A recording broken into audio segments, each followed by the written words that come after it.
There are many myths about smoking. I can quit anytime I want to. Most smokers want to quit and make at least one quit attempt each year. Only 7% of the people who try to quit without assistance succeed in stopping for 1 year or longer. It's too late for me to quit. Over half the Americans who have ever smoked have already quit. Although it is very difficult, millions of former smokers are living proof that people can stop. It's my habit.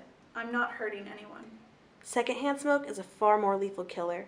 Cigarette filters exist on the smoker's end, but everyone else who inhales the smoke, be it directly or through clinging particles and clothing, is subjected to all 400 plus toxic, unfiltered chemicals.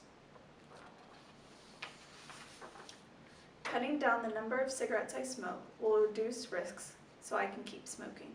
There is no safe level of cigarette consumption. It is too addictive, and most people fall back into their normal habit of smoking more regularly or develop a stronger addiction towards cigarettes. To truly be healthy, you must quit completely.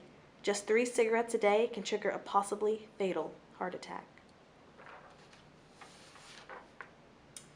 It isn't illegal, and everyone around me does it, and they're still alive. Each pack of cigarettes takes, on average, 3 years off your natural life. It is a slow, silent killer. More than 1 billion people around the world smoke, and 5 million people die each year from tobacco-related illness, according to the World Health Organization. This means 1 person dies every 6 seconds. That could never happen to me. A common thought, one most smokers assure themselves after every drag. To be young is to be invincible, and when most teens start the habit, death is the last thing on their mind. It was certainly the last thing on Jessie Caldwell's mind when she started her addiction at age 15. Over the course of 18 years, she would marry, have a kid, open up her home to family members, and get a job.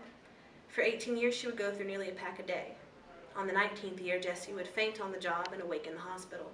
She would be diagnosed with stage 4 lung cancer that had lysed and spread to her brain. She was only 34, with a child, family to support.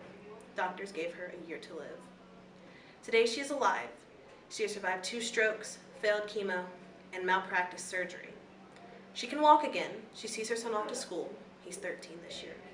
Her husband loves her dearly, but she cannot drive. She cannot work. She can't nurse her son to health when he's sick for fear of her non-existent immune system. She has exceeded her expiration date and is living and loving every day like it is her last because one morning she may not wake up. No one thinks it could ever happen to them. If there were one thing Jessie could ever take back, it's that thought that floated through her head as she lit her first smoke.